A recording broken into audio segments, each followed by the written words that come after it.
Hello and welcome to A Star to Steer Her By, episode 181. Ooh. I'm Chris, and joining me as always are... Ames. Caitlin. And Jake. And this week, we are diving into the start of Season 4 of DS9 with The Way of the Warrior, Parts 1 and 2, although on Netflix it's just a single big episode. I'm not sure how they decide when they're going to separate it into two different videos and when they're going to make it one big one. It just seems to be at a whim. It's because it's a 2-hour season premiere. Yeah. Oh, did they not? Was it sort of originally aired It originally like that? aired as one big clump. Then why Okay. did they bother calling it part 1 and 2? Well, I Just mean, call it episode. So they could sell more videotapes. Because when they are in syndication and they only have an hour-long slot, they have to split it up. And they have to cut a bunch of scenes that I'll tell you about later. Oh, interesting. Cool.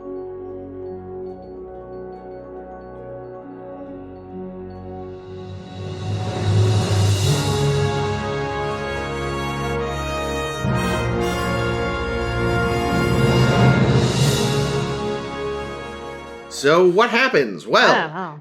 we open up with a big old panic on the DS9 because apparently a changeling has got on board. And everyone's running around with modified phasers like the end of Season 3. But, it turns out it's just a drill. It was Odo. And if No it was one real, saw that coming. Yeah, no. And if it was real, Julian would totally be dead. Again. If it Yeah. was real, he'd be able to have a better face. But go on. What? Odo can't do faces like other Oh, I shapeshifters thought you meant can. Julian. I Oh. was like, I think Julian is stuck with the face he's got, Ames. No, Julian's got a nice face.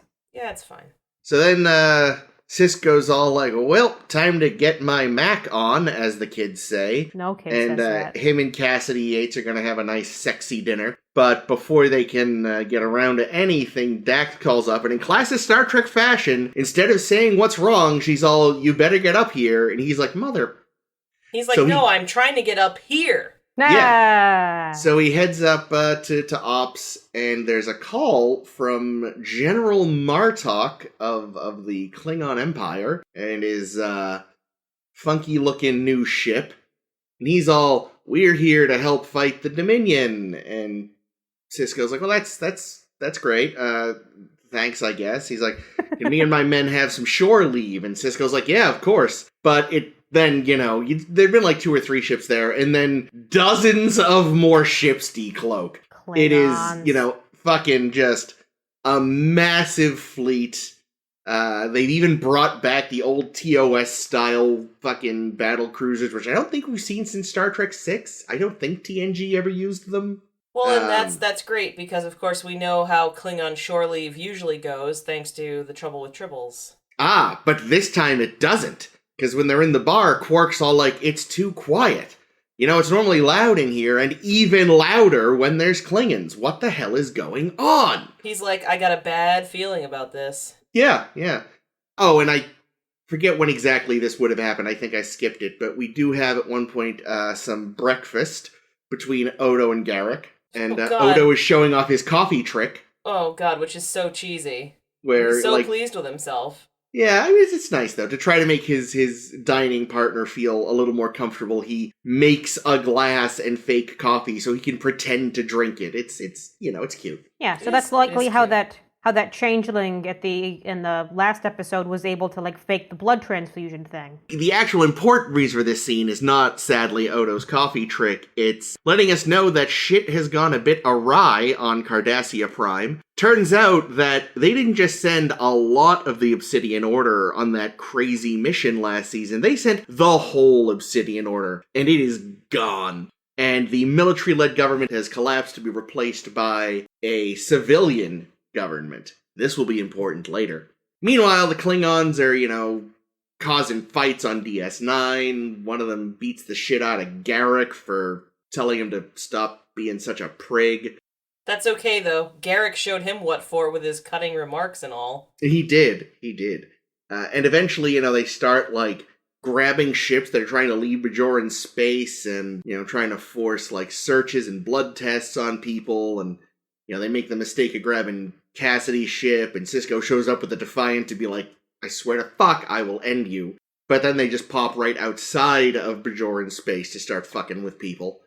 So Sisko's all like, something's up. This is ridiculous. I need help. I know what I'm gonna do. And he calls up Mr. Worf, who's been chilling out since the Enterprise D went kerplooey at some Klingon monastery to try to learn to be more Klingon. And short version is he eventually meets up with some old Klingon warrior who owes his family big and is like, what the fuck is going on? And this Klingon's like, alright, here's the deal. And it turns out the Klingons have decided that the Cardassian government was actually overthrown by changelings, and they're going to go have a big old fuck-off war with Cardassia. So basically all of Kronos, that's what they call their planet, right? It's Kronos. They all just big tinfoil hat-wearing motherfuckers over there, apparently? Well, at the very least, Gowron and a lot of the military, Well, yes. look at those eyes. I mean, there's crazy in them eyes. Oh, Gowron. He's a delight. I know, I was psyched to see him. I love him. Every moment he's on screen, I'm just like, yay, Gowron's here. I don't even care what he's saying. He's here. So, Sisko calls over Martok and is like, you can't invade Cardassia, you fucking idiots. And he's like, I guess I'll go talk to Gowron, and then immediately heads for Cardassian space. So, the Defiant shoots over all cloaked up, even though they're not supposed to cloak up in the Alpha Quadrant, to save the civilian government council and Gul Dukat, who is not pleased about any of this. I think you would agree it beats dying at the hands of Klingons, though. Oh yeah, but he's definitely like, civilian government, having his ass saved by Sisko.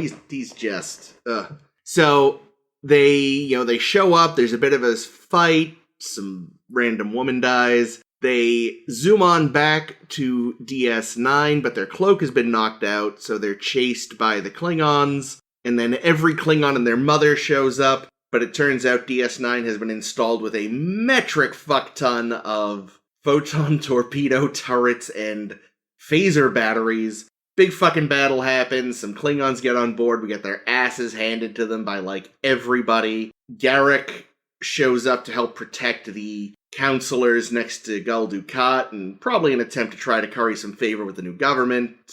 So finally, Sisko's like, Gowron, this is what the Founders want. The Alpha Quadrant in chaos. Fucking don't be stupid. Also, we're kind of kicking your ass. And Gowron's like, yeah, fucking fine, but we're still cutting off diplomatic relations with the Federation.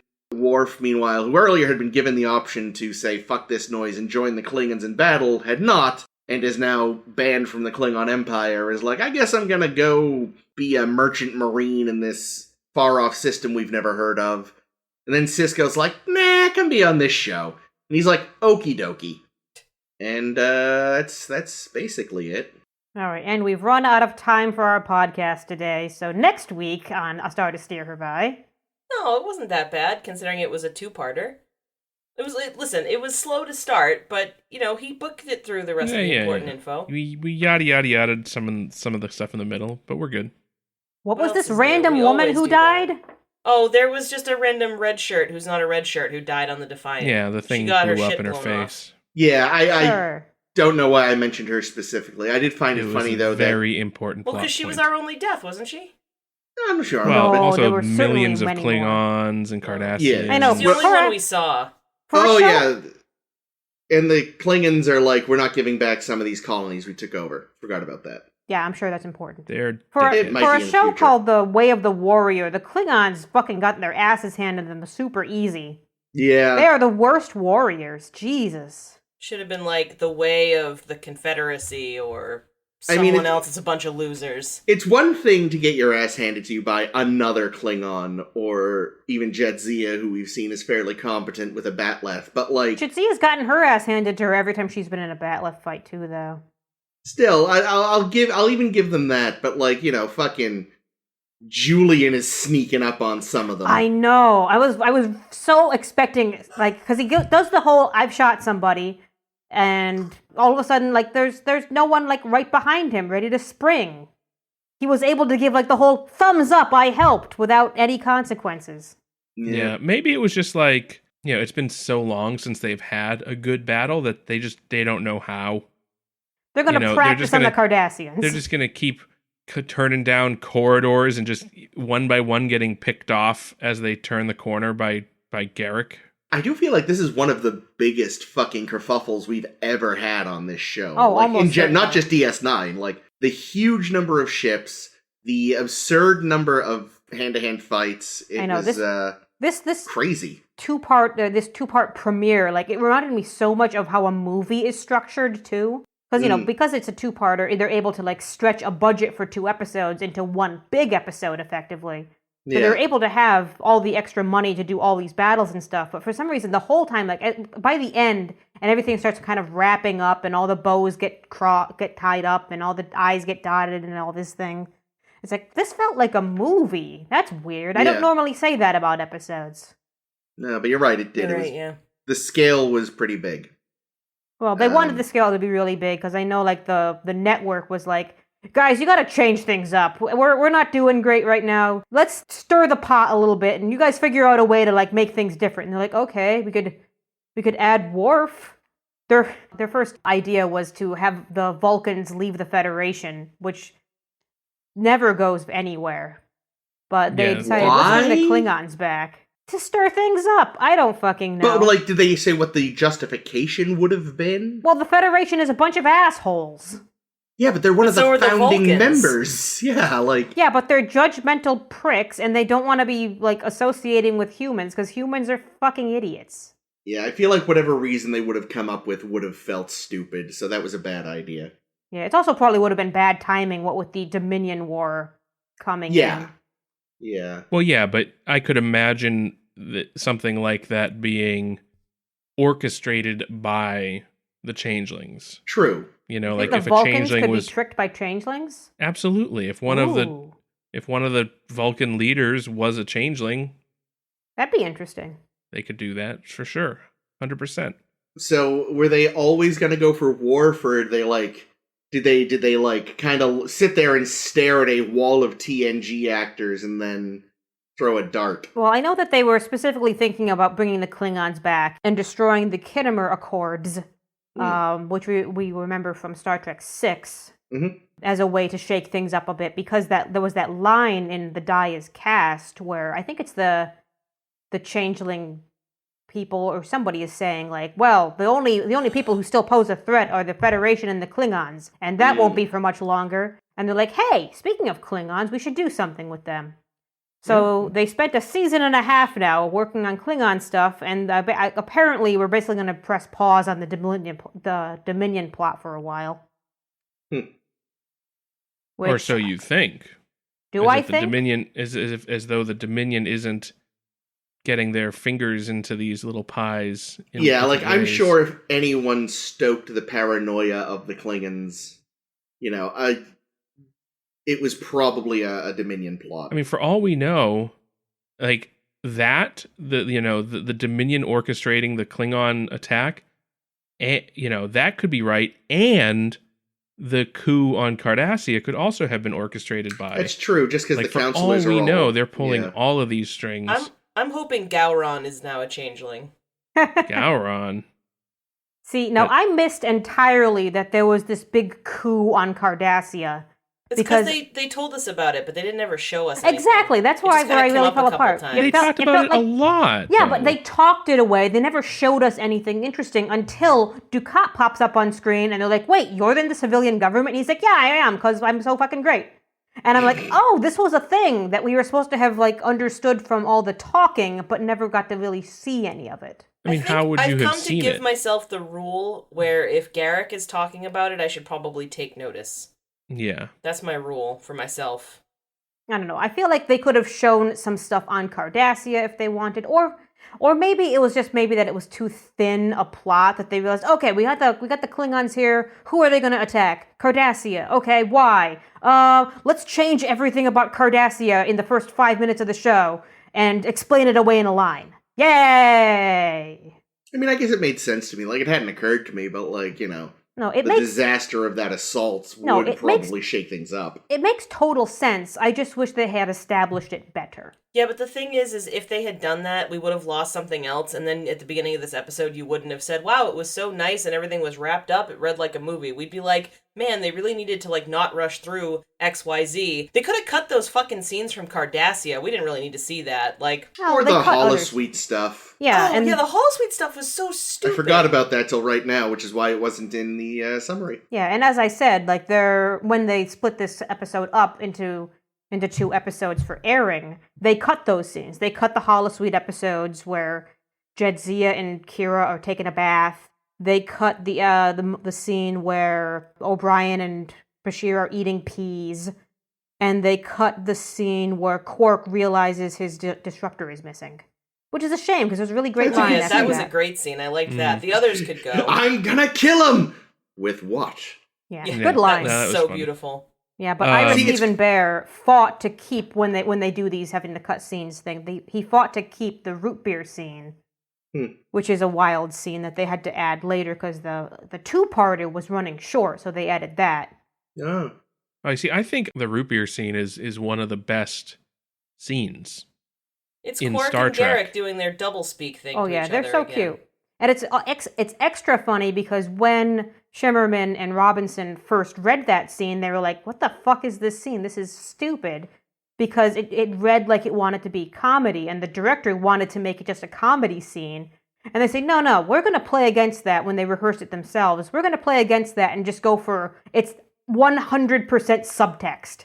Yeah, no, if that had been played for laughs, that would have been a bad scene. Yeah. I mean, it's also, they're in the it's middle not of being really attacked. subtext, though. It's not, it was not subtext. I mean, when they say the subtext and then they say, just like the Federation.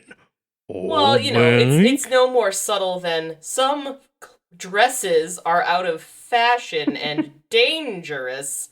I think that television, primetime television, or whatever, they're probably trying to let the lowest common denominator people figure it out, right? I mean, Garrett, I need my measurements taken again. Wink. Yeah, that's. I thought that was good though. I like that. It was kind of nice to see. Like, all right, Garrick has been kind of like using us for years. Let's return the favor. Definitely. Like that was. I forgot about that in the in my intro because I honestly, again, kind of forgot that scene. You don't need to tell us every scene that you missed in the intro, Chris. No, I know, but that was an important one that I missed. Unlike the holosuite stuff, not which really, wasn't that important. important. Right? What I liked was, when Quark's bitching about, I'm not going to be able to sell this booze anymore, and Garrick's like, yeah, I'm sorry that the destruction of my planet is inconvenient for you. That was good. It was good. It is kind of sad that they lose the pee scene, though, just because, like, that's where basically you get to see a lot of Quark being like, dude, something's up.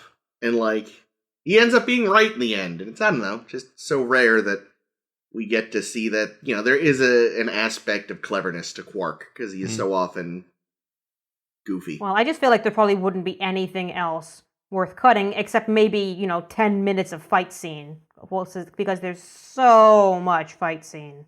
Yeah. Yeah. And that was probably... So when this episode first aired, it was really hyped. I remember, because we, my family, we didn't religiously watch Deep Space Nine like we had Next Generation, but it was a big deal when this episode aired. Now, did they hype that Worf was coming back, or was that a surprise? I honestly don't remember. All I really remember was that family friends who we didn't even see all that often had a big watch party at their house. Wow. And we went to that. And I remember the scene with all the Klingon ships flying in formation.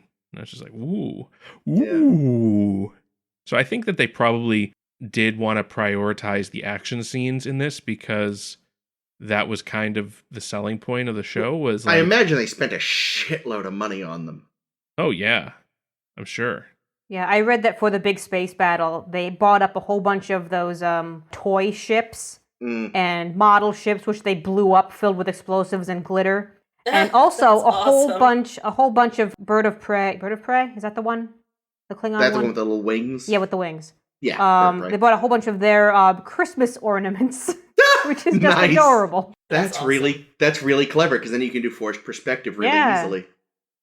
Yeah, I mean, but they do that type of stuff. They always do that. It's great, the model builders design these ships and build like these studio production models, and then the toy companies and the Hallmark ornament company and all these other ones, they're just copying that design, and then it kind of comes full circle. Well, it's nice that we have another bit of footage of a bird of prey exploding for finally. Yeah, right. But yeah, no, there's been like they've used the toy models before, but I think this is the first time we have them using like a Christmas ornament. Like that's a new layer of. I like that. I don't know if they ever use the micro machines in future. I had a shit those sons of bitches, though, those ornaments would be worth something nowadays. They blew them all up. Actually, no, it's because they blew them up that they're scarcer, so they're worth more. So really, we should thank them. I think my family, we have in our attic somewhere a bird of prey ornament. Let's fill it with glitter and explode it. You know what's funny? They actually, at time of recording, they very recently announced the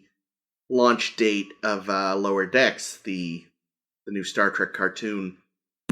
And, on a website, on a Facebook group, people were like, what is that ship? And it is an ugly little fucker. But what I appreciate about the design is it has the feeling of one of those, like, Kit Bash models. Probably what they based it on. They probably actually based it on a physical model which someone built, and then they ran it into the computers or something. Maybe.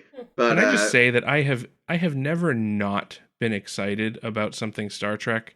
Like, they could tell me that there was going to be, Captain Riker's stamp collecting adventure hour. I would watch that. As a series, and I would be all over that shit. But I am so disinterested. I cannot bring myself to be excited or remotely interested in Lower Decks. I don't know. I mean, and is it's it not the just Rick and Morty connection? Well, the Rick and Morty connection for one thing. I don't know. It's just I've seen the pictures of it. I read an article about it, and they were describing like one of the jokes. Never describe a joke. I was gonna say, it's always That good when you ruins have the to joke. explain a joke. That's like, the funniest joke. We want to see what the guy that works behind the replicator does. Like he brings the food to the replicator. Is that how replicators work? No, it's some stupid cartoon joke that they're probably. Oh, no. Like someone restocking the milk at a supermarket. That's dumb. Yeah. I mean, and the problem I just read with that. it I'm like, nope, not for me. is like there hasn't been a trailer yet, which is worrying. Probably because it's garbage. It looks like garbage. Because you're supposed to put your best gags in the trailer, and they have no best gags. Yeah. So they were like, you know what? Let's just keep them waiting. But yeah, like literally, the show premieres in I think a month, and we've had nothing about it, which is why the announcement. They're probably trying to do like as under the radar as they can. Honestly, if I were them. But like I said, my whole reasoning though for bringing it up is just again like the ship is hideous, but I appreciate that it does look like an afterthought TNG model based on sort of what the themes of the show are. I'm guessing it doesn't look like a big dong like the new Klingon ship that we saw this week was. It looks kind of Oberthy if I remember what I saw. There are aspects of that. It's basically a galaxy-style dish and what's the word? Fucking deflector dish thing, but they're connected by there's pylons straight down from the saucer that connect to nacelles. And then the nacelles have the engineering section between them. Just go on our Facebook page. We posted it there. We did, but yeah. Go Google below decks. You can see for yourself. Yeah, don't describe it. Well, no, Caitlin brings up the Negvar, which we see this week. But we've actually seen one of them before because it was in the future in All Good Things. Oh, was that? Oh, that's clever. Worf's ship. No. I don't know. Was it? I was asking. What was the question? I believe so. Oh, I think it was a question. Worf. Sorry. Yeah, I believe that's question? Right. I missed it. Was it Worf's ship? Oh, I thought you said it's Worf's ship. I also thought you were making a statement, Jake. Wow. Open your mouth a little wider when you talk, my friend. Well, Well, we also were kind of all talking at once when he asked. I know, I'm just busting his balls. I love him. Jake knows I love him. Jake, you know I don't mean it. I hate you. That's fair. Eat shit. No, it's all good. I will say, while the holodeck scenes are painful and stupid and dumb and I hate them, I did enjoy... Nice hat. I was hoping Good you'd tea. also comment Nice on the right? On the space station as well. It is a nice hat. Nice hat. Good station. Good space station. See, I saw Jadzia getting a little moist whenever she's around Worf, Guys, huh? every time. It's Why? boys. Why? Like, Boys! she's lived 7 lifetimes. She's got all this stuff going on, that she's this great past. Why? Every time she sees a dude, a viable boyfriend type dude, does she have to do this? Being fair, in this case, she's lived 7 lifetimes, but she's never had it with a Klingon. And they can I get you don't in know. both holes at I was once. gonna say, she's Curzon never might been have. DP'd by a Klingon. I was literally just like... Alright, she's never been with a Klingon as a woman. Yes, That's Curzon true. maybe. Yeah, I couldn't tell, because I know we're going to see lots more of Worf and Jadzia doing their thing together. But just Jadzia just deciding, we're gonna do the fight thing that I've already done with Koloth before to prove how badass I am, and then I'm gonna fucking fall on my ass from it, like I did with Koloth. Don't take it easy on me! Exactly. Ah! Exactly what happened Jeez. before. Well, you know, it's like, it's classic. I would say something that's outdated and sort of sexist, and I don't actually mean it. But, you know, it's that classic girlfriend thing where it's like, no, don't go easy on me, and then they get mad because you win. God damn it. Alternately, she throws the fights because that's the easiest way to get a Klingon on your side. Well, that's a good I was idea. just gonna say she just wanted Worf to put her on her back. Ooh! Yikes. Boys! Although, on the other hand, I feel like if she did manage to win, that would also be a level up on respect. I don't know. Yeah, it's hard to say with a Klingon. When they're in a poopy mood, you let them win. And Yeah, I don't he's know. Clearly in a poopy mood. And Making- you always let the Wookiee win. Making Worf lose when we're trying to establish that he's this badass who we brought in specifically for True. this thing. I feel That's like it true. should have been a stalemate is kind of what I might have preferred. Either a stalemate or they get cut off in the middle because something's on fire. Or he's winning and she shouts, "Computer, barrel!" and a barrel just Yay! comes in from the There ceiling. goes that spine again. Oh, I really, really love that Worf is just fucking off without Alexander even more. It's amazing. Yeah, but Yeah. who was that kid in his picture that he was Yeah, looking at? no, Because that- that wasn't That's Alexander. teenage Alexander now. He's- Bullshit. They grow exponentially. Yeah, and but- the closest Worf will allow Alexander to him is in picture form. He's not really Also- even in that picture. He had to Photoshop him in so he didn't have to actually spend time with him. The software is I- really good in the future. As a quick aside, my Echo, which I always forget to mute, lit up when I said barrel after computer. Why? Cancel. Because I have it set to respond to computer because I'm a nerd. Oh, I thought it responded to barrel. no, Why no. would you do that though? Because you're gonna anytime you say computer, you're gonna be I don't annoyed. say it that often, but I always forget to mute it before watching Star Trek, which is a problem. You could Anyway, change it to but- respond to Alexa, which is a word you're much less likely to hear. No, There- what I there think was it an- should be changed to is hello, computer. That'd be good. But anyway, I may wind up with a barrel in the mail in the next 2 days. I'm not sure. Don't get hit by it, Chris. I'll do my best. Yeah, no, dude, you have no chance. You will I don't not have an survive extra it. spinal. Barrel cord. 1, Chris 0. I do like that they were just like, oh, he's back on Earth with his grandparents, even though we previously established that wasn't working, but I guess now it is. I don't know. Fuck him. He Well, grew he up a got couple expelled years. from Klingon school for being too lame, so he's back there now. Yeah, and Well, he's they never much went to Klingons. happier on Earth. Oh, with yeah. his I don't know. grandparents. Yeah, but instead of an Alexander, Michael Dorn specifically requested that he get his own Mek'leth, which is his His one-bladed little, thing. his Oh, little he'd never had one before? half Okay. batleth. That's I like funny. that. Yeah. I gotta say, I was sort of the reverse of Jake, where by the time I started watching other Star Trek, because I was introduced to it by reruns of TOS by my grandmother, by the time I started watching other Star Trek, TNG was winding down, and DS9 I think had already been on for a year or so.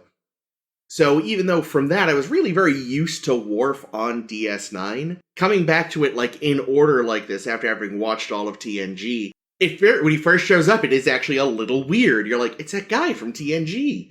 This is strange. He is familiar, but his surroundings are clashing. I don't understand. Yeah, So, I do give the writers a lot of credit, because the writers are so very good at character work, except for Yeah. Jadzia, but we'll get to that.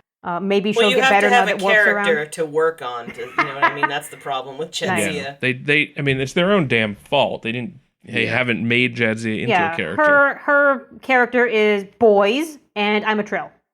Yep. But I know they're going to do a lot of very interesting stuff with Worf as we come along, because it's not just, TNG, where everyone's relatively static, give or take I don't know, a Wesley Crusher or two. Yeah. But here I know we're going to see a lot of, more struggling from Worf, being like, I don't know if I belong in Starfleet anymore. That's pretty fun. I don't know. I like it. So hard to get my family's honor back, and now I just kind of fucked us. Damn it, Gowron and your eyes. Kern's not going to be happy about Not this. at all. He's going to lose his lots job. Of hate mail from him. House is going to get repossessed. Yeah, Lan's gone. Oh my god, okay. A buddy comedy with his brother, Kern, and Rom. On adventures together, plotting against their shitty brothers. That's cute. That's fun. There's one episode where they go and actually kidnap Alexander, and Worf's like, eh. No, I think Alexander should be part of that team trying to kill Worf. Some of their plots should have a hope of working out. You can't put Alexander into that mix and expect That's fair. That is actually, I thought this when I was watching the episode, it is appropriate that the character they bring over is Worf, who's like sort of the only character who had, like Worf's kind of whole background was the closest TNG ever really came to serialized storytelling, because like, there was all this kind of continuity. Like, his stuff kept coming up. And so I guess it's sort of appropriate that now that character is now coming into the show that has pretty heavy serialized elements. Yeah, you're right. That's kind of an interesting observation. Yeah, if they picked anyone else, they probably just would stay being the same character and getting stuck in that stagnant role again. Or they'd, like, alter so drastically, you'd be like, is this even still actually Crusher or whoever? Well, they could take Ro. Ro would be cool, but as we've said, work. Fucking Michelle Forbes blew her chance. I almost said blew her load. That's not right. Yikes. Yeah, I mean, I think the reason why Worf and, I think your example of Ro kind of proves this, I think the reason Worf works so well is because he's a good source of drama. Yeah. All the other TNG characters are all kind of goody two-shoes, and they're just gonna, do their job. But Worf is conflicted. Yeah. Yeah, and he would also have very different relationships with all the existing characters than any other character would. Yeah. It's going to be interesting to see. I'm interested to see what Worf does on this show. I'm interested to see what the rest of the characters do on this show. But I did read that, they basically stop having like a lot of focus on the Dominion for quite a long time because of this, which is a little weird. I have a question. Is this our most diverse main holy shit, yes. Wow. Voyager is incredibly diverse. Well, we haven't got there yet. That's true. Because I know what's Voyager. That's with Chakotay, right? Yeah, and Janeway, Tuvok. Chakotay's a bad example. Chakotay's a step in the wrong direction. Well, I don't know Chakotay. I know that they're a... Chakotay is a Native American being played by a non-Native American. Oh, well... Yeah. Robert Beltran is Hispanic. Wait, but you said Janeway. Is Janeway not Caucasian? Janeway's quite white. Oh, okay. But she's our first female captain. Yeah. Oh, yeah. I guess I was thinking more like racially. Yeah, you got Harry Kim. That's a good point. B'Elanna Torres. Yeah. But yeah, we'll get to Voyager in a couple years. But this show, I feel like the one thing we're missing is a lot of female characters, because I keep realizing we have two. Yeah. Yeah. And one of them is just, I mean... Say, we have two, and only one of them has been given real development. Yeah. Unfortunately. No Asian characters. Keiko. You got Keiko. Yeah, well, she's Molly? not really not main cast, though. Yeah, no main true. cast. Like Sulu was our last main cast there is character. A fella coming up, though, right? In one of the shows? Yeah, Voyager has Harry Kim. Kim, that's right. And I like Harry Kim. Oh, and I know we talked about this a few weeks ago, but this is where the credits switch from Siddig Alpha Deal for Alexander Siddig. Hey, I happen to have the quote right in front of me. Oh, good. Quote, in my big DS9 book, had the actor grown tired of hearing his name mispronounced on a daily basis? Quote, my name was a little confusing to people, and not just the audience. Casting directors are much more incapable of remembering one's name than the audience, and producers can be handicapped in that too. The name said too much about what I wasn't. Siddig El Fadil is an important name. It's my name officially on my passport and all that, and one that I will keep. But for an actor, it really wasn't so suitable. So I started again with half and half, which is more reflective of my character. And as for Alexander, well, that was just a name out of a hat. He wanted to name himself after Worf's son. Yeah, that's a really diplomatic way of saying these racist fucks kept trying to cast me as a bad guy and I was sick of it. Or Yeah. like working at some stereotypical job, you know? Yeah. That sucks. Yeah. It does. It does. I like to think that wouldn't happen now, but it probably would. What I'd love to Sucks. have, what I want to know is him saying it now, decades later, less diplomatically. What I'd like is for him to switch back officially and be like, suck it, motherfuckers. Because he's still working and he's still pretty well established. Yeah, he was in Game of Thrones. Oh, yeah, that's right. I keep forgetting he was in Game of Thrones. He was in Gotham too, right? His fucking plot line, though, was so lame in that show. Yeah, but his plot line is lame in the book. Yeah, but he shows up in the show for 10 minutes or less of screen time. Perfect. He's so boring in the books. I forget which of the many DC series that are concurrently running it is, but he was the first non-white guy to play Ra's al Ghul. It was Gotham, wasn't it? Maybe. I think it was. I'm pretty sure it was Gotham. I feel like you've said that maybe before. Yeah, but I bet he'd be a good Ra's. A part of the reason, though, I think that the yellow shirt who dies sticks out in my mind is because her console explodes, she is killed, but the console is fine. Like, Worf goes and uses her console. Yeah, I Worf. thought it was so a what console blew off up? to the side. I think it was a different one that he was using. I think if you look, okay. there was like one off to her right Okay, that blew up, and that's why she kind of got blown forward. Maybe they put all the glitter in her by accident. Yeah, what they don't tell you is that that extra actually died while filming. Oh, God. It was a tragic accident. Ames. Hi. Did any of your research turn up, did they fuck with the makeup in this episode or something? Oh, yeah. Like Garrick whose? looked a little strange, didn't he? Garrick looked a little weird. I felt like Odo's, forehead lines were way deeper than usual. Kira's nose ridges seemed more shallow.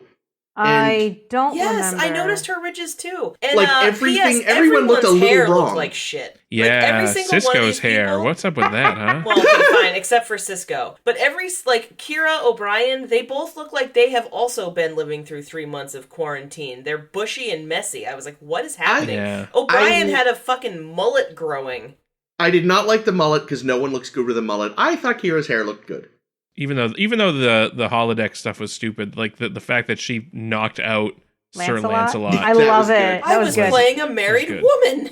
That's really cute. That was this. Let me rephrase it. The first holodeck scene is kind of dumb, Completely pointless, that first scene. but it does set up the amusing "I punched Sir Lancelot" and nice hat. Yeah. Plus, You they know, were also be in to little call back bathing to suits. how Kira never uses the holodeck, right? That was Yeah. a huge plot point in that creepy episode. Yeah, Unless Jadzia forces her, evidently. And and I feel like it. did it sound like Jadzia was basically saying, let's get fucked in the holodeck? Like, that was the Absolutely, subtext, yes. right? I mean, yeah, But here's the that's thing: Was it we've subtext? always known the holodeck, holosuite, whatever, is for fucking. For fucking. Yeah. It's for fucking and kayaking, and that's it. They only came Fucking up on with a kayak. They only came up with kayaking after they were sick of fucking. Yeah. They had done all the fucking they could imagine and thought, you just want to go kayaking or something? Oh, I don't feel like fucking a kayak. Jesus.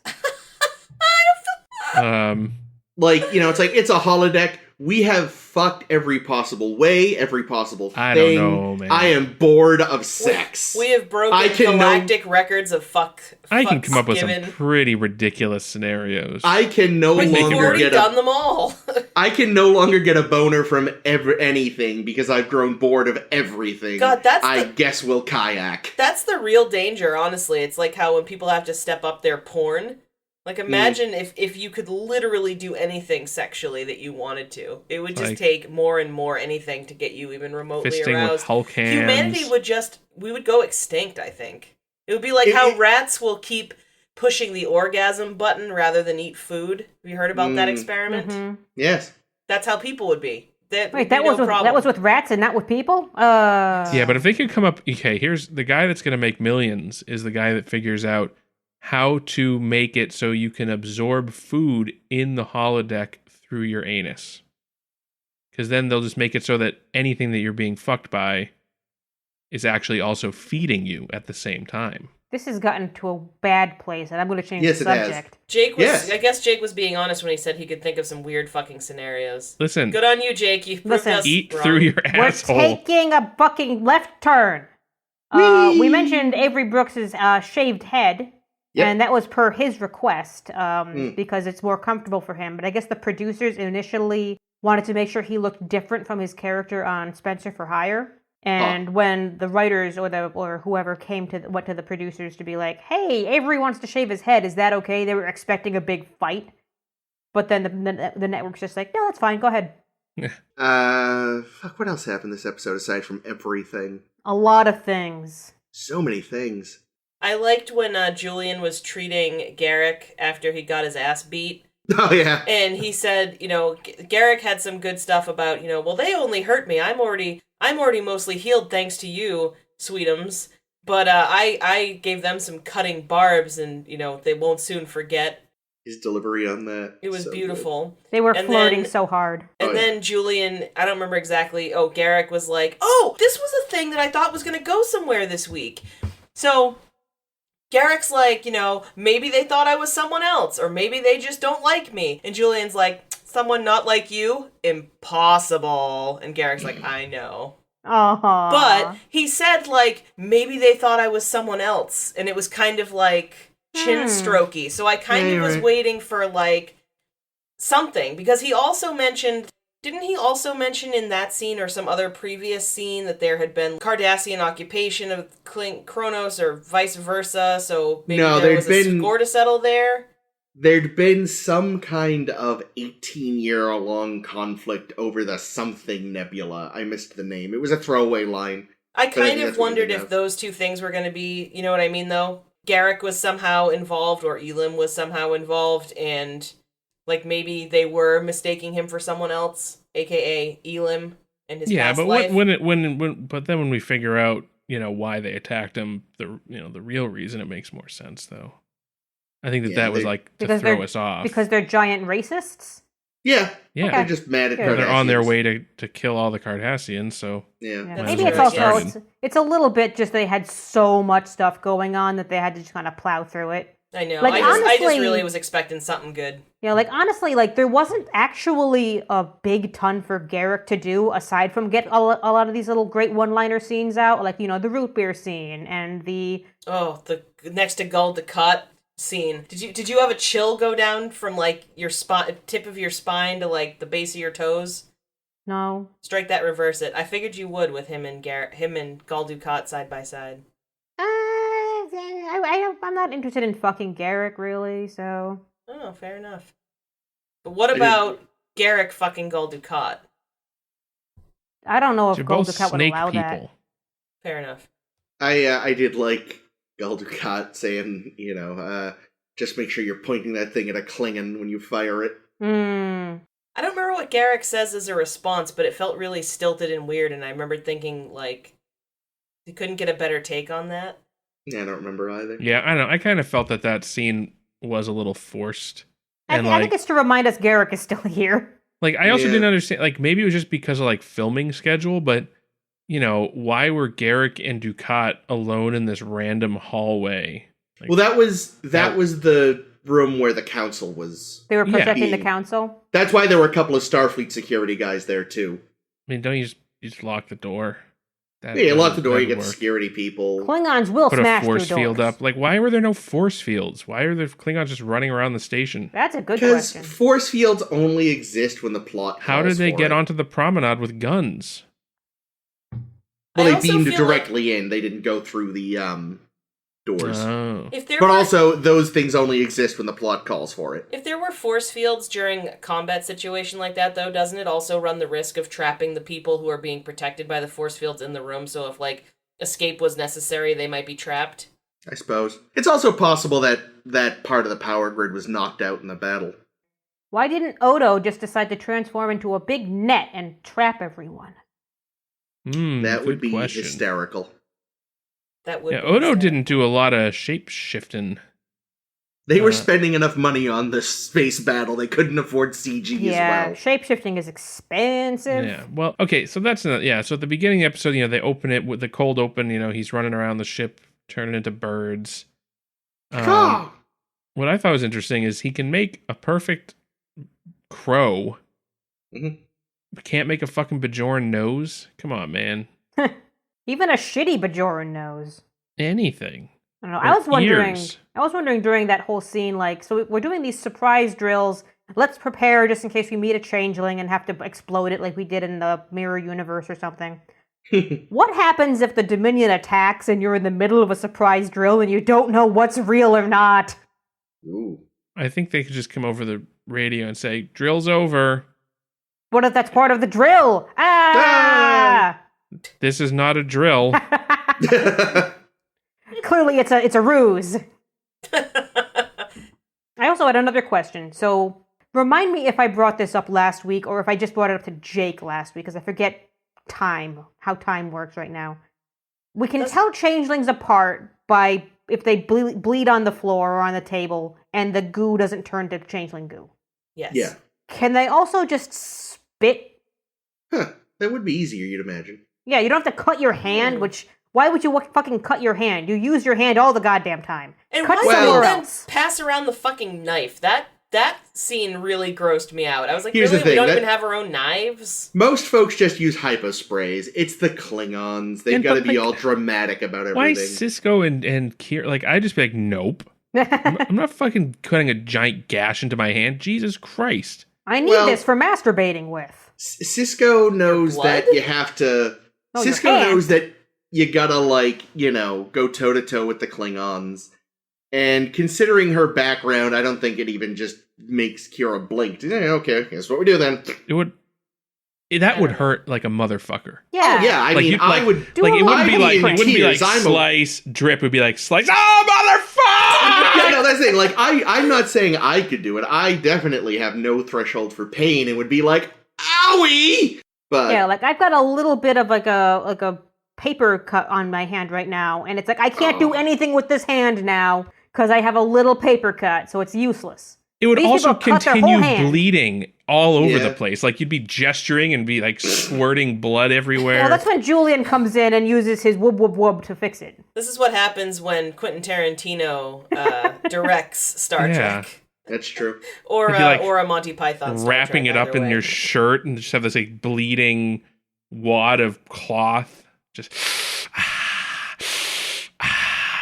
God damn it. The discussion with Martok starts taking too long and one of them passes out from blood loss. We really have to get this tended to. But then you come back from being treated and he's like, you have to do it again. I don't know if it's really you left. Also, it really does seem... It seems like one of those security theater things that if you were a changeling, you could easily... all you would have to do is, kill somebody, kill the person you're trying to replace, absorb their blood, and then just carry their blood around inside of you. And then when you needed to bleed, you just squirt it out. Yeah, because we see Odo has a communicator on him. Yeah. So he does carry things, is the assumption there. Those communicators are goo-proof, huh? I don't know. Well, it is a working communicator. That's a larger, even outside of Star Trek discussion. How much of security is theater? Yeah. Probably most of it. Well, the fact that they think that this is a foolproof test that they've come up with, and, they're talking, covert operations behind this supposed test, and, anyone in 30 seconds could come up with a dozen ways the changelings could defeat it. Yeah. Especially since they're not testing the blood for DNA even, they're just testing that it is blood and that it stays liquid. Yeah.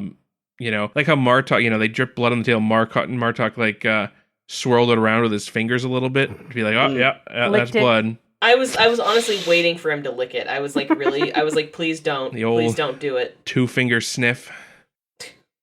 Why is Worf skeeved out at the idea of being on a ship with a cloaking device? His honor was tingling. He's a Klingon. They have cloaking devices on everything. Well, it was specifically a Federation ship. Yeah, I don't know. That was weird.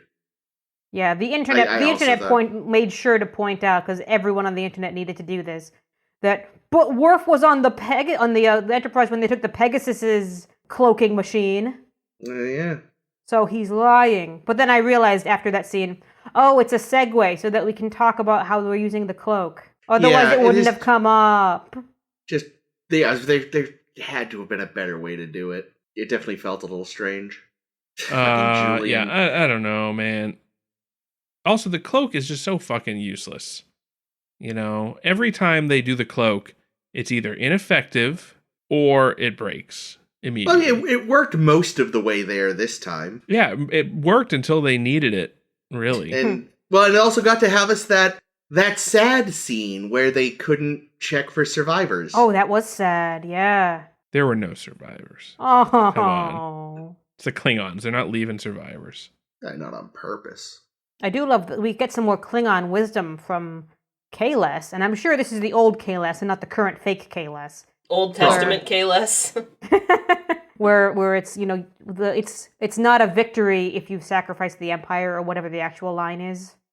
Oh, I didn't yeah, note yeah. it down. I wish I would Yeah, have. it wasn't exactly Confucian in its Well, no, it's a Klingon. it was just straight up, yeah, don't destroy the thing. Like you'd think it would be like a metaphor, but no, it's literally what it is. It's not a rule of acquisition or anything. That's true. Yeah, but you'd think it would be like you don't destroy the boat because it sprung a leak, or I don't know. Well, again, it's Klingons, not Klingons? literally What do you mean anyone it's else. Klingons? They write beautiful love poetry. When they you invented attack a Shakespeare, space for Christ's station and it sakes. doesn't go according to plan, you should give up and come back later. Yes. At least that's how the saying goes. That's the That thing. was that was another. So wise, that Kahless. I did like. Maybe it was New K-less then, but there was a line I liked where it was like talking about some Klingons might consider killing a changeling worthy of song, and he's like, they kill me, I expect a full opera. Oh yeah, Odo. I like that. Yeah, I did too. loves opera.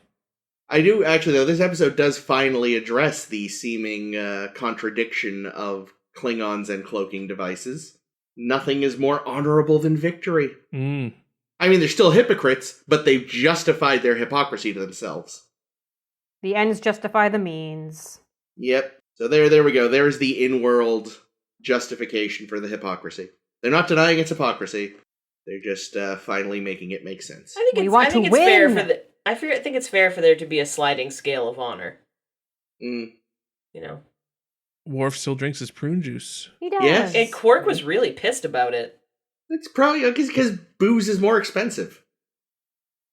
Yeah, I guess. Okay, so now I have a question actually, and I've never thought to ask this before, but like people who are playing all these games for money, like I mean Jadzia is doing it and such. Where are they getting money? Because they're Starfleet, right? So they're still not getting paid. I think that Starfleet people get a stipend that they can spend. I thought that we said that they didn't though. It presumably if they are stationed somewhere where money is a necessity, maybe the economy of Star Trek is always fucking confusing. Listen, they're Even just so, making though, they're making crafts and selling them on Etsy on the side. Oh, that's nice. like I don't know. I think just because it's a post-scarcity society and there's no, like wealth acquisition is not a thing that you do, doesn't negate that there could be some currency and that there is still an economy. Yeah, it's like- just Like you can, anyone can eat. You always have food if you want it, if you need it. But if you want to go to the best French restaurant, you got to fork out some food, food stamps or whatever. I don't know, whatever the specific currency is. Quark bucks. Food, like people want to believe that $4. there isn't any money, but I think it just. I bet Jadzia is selling pictures of her feet online. Do they have spots, All the way down. Yeah, there must be something because again, it's just like I guess there are books on this too.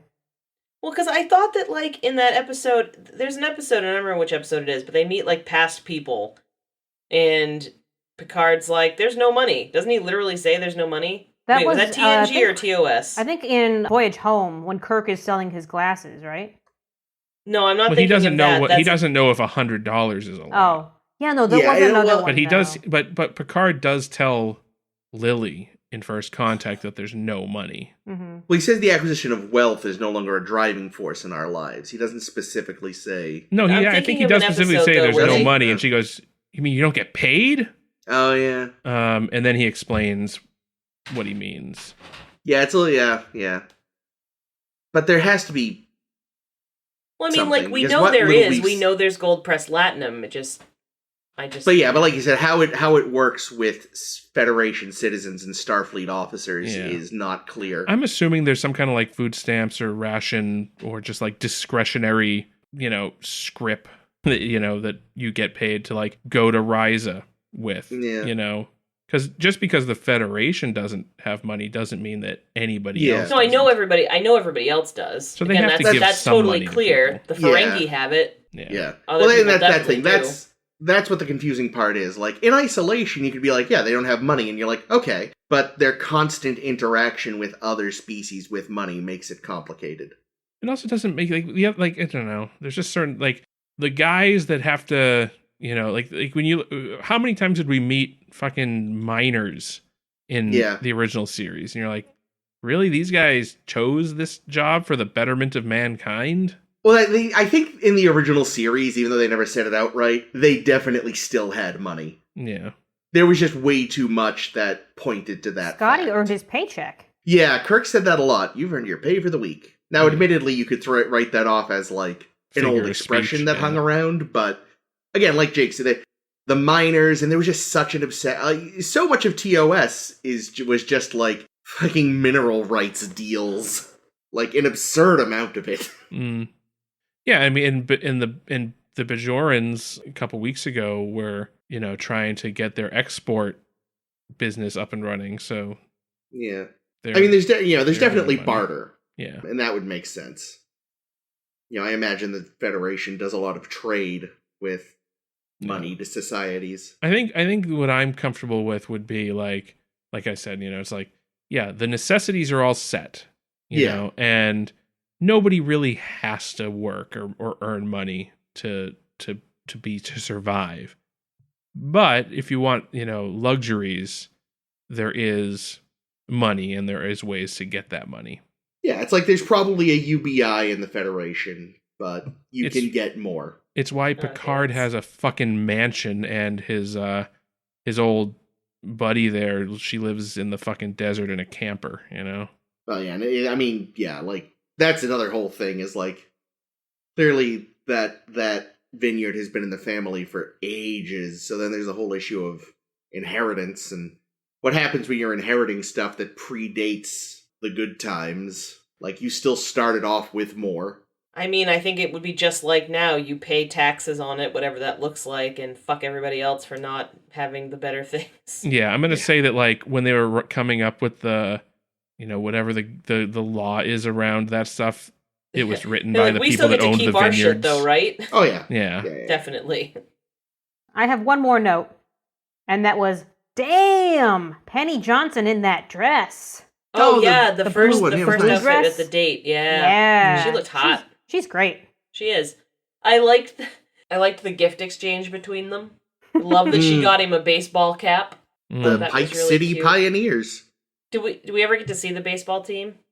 Or do we only get to see holodeck baseball? I No, genuinely yeah, don't remember. We don't get to see the Pike City Pioneers. Yeah, Too it's bad. what did she say? Like 8 weeks away at full warp. Yeah. Listen, she Although- promised him dugout seats. I would travel 8 weeks at max warp for dugout seats for an unknown team. Obviously. I imagine, though, she's talking maximum warp of her freighter, which probably is like 5 or 6. I bet you can get there a lot faster at warp 8 or 9. Exponentially Is- faster, you might say, even. Eh. I'm saying, I bet the Defiant could get there in like 2 weeks. I think Cisco should really just try to start up a baseball league on Bajor. That would then he would just travel 3 hours to see a game. What would his I just team don't- be called? The Prophets. That's I blasphemy. Some sacrilege. Blackie, get out of the way. I don't know enough about. I don't know. Would Bajorans be into baseball? It's a hard. I don't know. It involves orbs. Yep. True. Beating things with sticks. They love that. They love violence. It's very violent. It's not. I mean, no, it's not like hockey or football. I feel like Bajorans would love somewhere I hockey. read. I don't know how true this is, but somewhere I read that like baseball actually has the most injuries, or at least at one point it had the most injuries because they wear, compared to other sports, they don't wear as much protective gear as like hockey or football, but they're still, unlike, basketball, which they don't wear protective equipment, but they're not really, hitting things with bats. Yeah, I was gonna say there throwing are no really 100-mile-per-hour balls at each other. What a weird game. It is. And it's big in exactly, 5 countries or something. Mm. Well, apparently it doesn't survive too much into the future, at Thank least. goodness. No. Although, come to think of it, though, we really don't hear about any of the other current major sports. Like Soccer. No. Remember, soccer still exists, apparently, and people still give a shit. That's believable though, because it's like the whole world. I know. Like And it's so it's easy to- believable it's easy that to at some play, point too. American style football and baseball go away. Yeah. Star Trek. Baseball tangent. I was hoping that, I keep wanting to say Penny Johnson. Was her character's name? Cassidy Cassidy Yates. Yates. That Yates and Sisko would have just gotten each other chocolates. Like What? Garrick and Bashir do. Oh. I was like, why? Also, I mean, just really wanted chocolate last night. I was like, oh man, I hope it's fucking There we go. chocolate. Oh no, it's a scarf. Fuck that. You can't eat a scarf. I mean, you Yeah. can try. I was I was gonna say you didn't probably realize. could. It just wouldn't be good. I didn't realize till I noticed it in the credits last night. Cassidy Yates uses the Mortal Kombat spelling of Cassidy. With a K? Which is- One S? Yeah, with a K. I had assumed it was a C, but No, I have a I one was of her wrong. on timelines, so I know. So- Also before just quickly before Jake wants to move on, I've been following the Dominion Network Television on Facebook. They do different series of little kind of talking head comic things, and their current series is Space Trucker Cassidy Yates, and it's very cute. It's a little stereotypical, but she has a pet exobot. What are they called? Exocomp. Exocomp. Aw, with big googly eyes, and it's very cute. That's awesome. fucking horrible, though, right? Those things are intelligent. yeah, this one's a pet, not a slave. Yeah, I but mean, you know I she think he makes it fix the ship. I think he started out as her sex bot, but Well, they do What? have multiple attachments. What, like actually? yeah, she calls him the sexocomp. Oh. His name is Speed Bump. Whoa. What that means? No. He goes fast. Speed bump. Anyway, what were you gonna say, Jake? Exocomp. I was going to say Tholian silk, eh? Oh Oh, yeah. it's from So- the Tholians so- because they're spider So, things. like big so that Tholian stuff- web. That thing must be fucking indestructible, Ooh. I'd hope so. considering the last time they made something with their... Yeah, you've got to already be stagnant somewhere though for them to catch you. So I'm assuming, then, that the implication is that the Tholian web is made out of Tholian silk, and that this is, which is the same They've been thing. Pooping? They've been That, pooping. like, out the yeah, silk? on the little Tholian ships that made the Tholian web, is there just someone squirting out that silk to make the web? I'm gonna go with the Tholian web being an energy barrier. Nope, it's made of Tholian silk. Gross. But yes, apparently relations with the Tholians have improved, which is good. We know that they're spider-like. Yes. I like that you wanted to interrupt Ames's actual point about the show rather than the 20 minutes of baseball scree. Her point about the show is to talk about Cassidy Yates' dildo, so... That's true. I mean, that's important though. Listen, we gotta have priorities on this show. Baseball and dildos. There's nothing more American than this. A dildo shaped like a baseball bat. Oh, I'm sure it exists. Why bother with a dildo? Just use a baseball bat. What I'm do you sure think they someone use is. the... Up until the episode where they have to play baseball, what else do you think they're using the holodeck baseball simulation for? Baseball? Ouch. Yuck. Killing Lancelot. I hate everything. And the Lancelot thing was good too, because I'm sure not everybody would understand. Like, I think most people know Guinevere and Lancelot, but they might not know enough to be like, oh yeah, and they cheated on King Arthur. Oh, it didn't occur to me that she was probably supposed to be Guinevere. I was just thinking of the fact that Lancelot's a hornball. Oh, maybe I'm wrong. Maybe I jumped to the wrong conclusion. No, I you assumed- probably jumped to the right I assumed conclusion. she was Guinevere too. If she was Guinevere, then who was Dax? Handmaiden? Lancelot. Ha!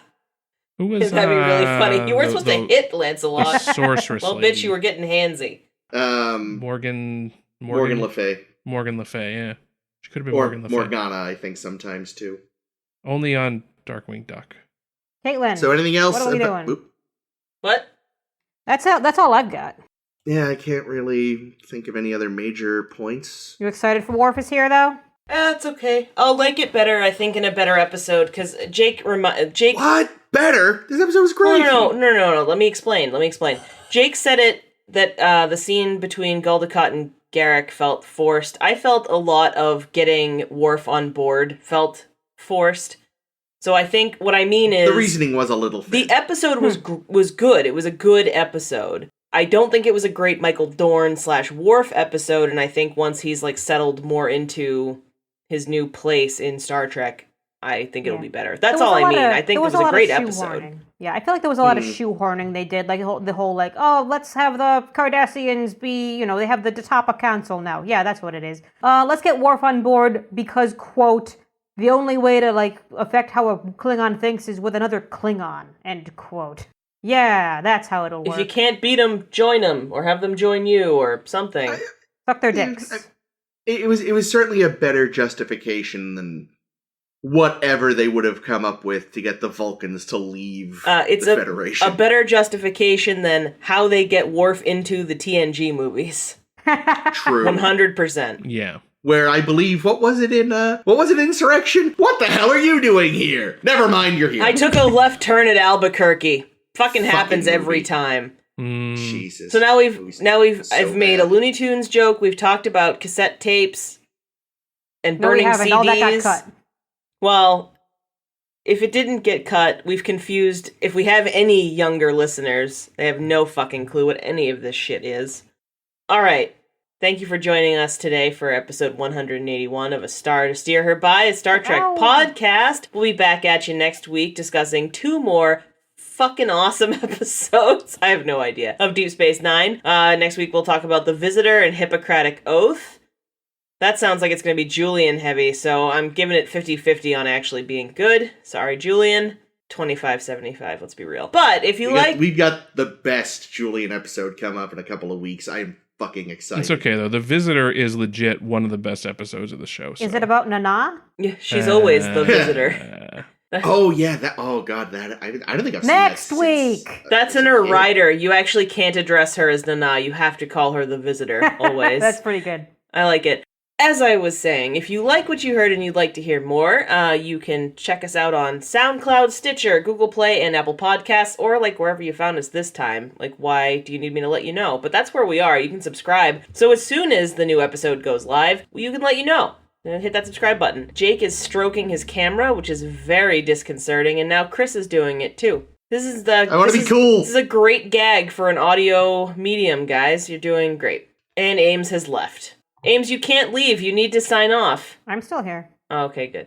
If you'd like to find us elsewhere on the web, you can find us on Facebook by searching for A Star to Steer Her By. You can find us on Twitter and Tumblr as SSHB Podcast. You can also find us on sshbpodcast.com, which currently just a link to our Tumblr, but whatever. Check it out. There's some good shit there. I have been Caitlin. I have been Jake. This has been Chris. And this is always Ames. Nothing is more honorable than victory! Kapla! Kapla!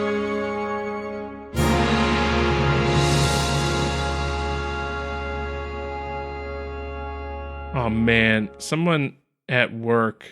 Oh, no. Tell me this is a good story. Well, what's that? Nope. We won't know till we hear it.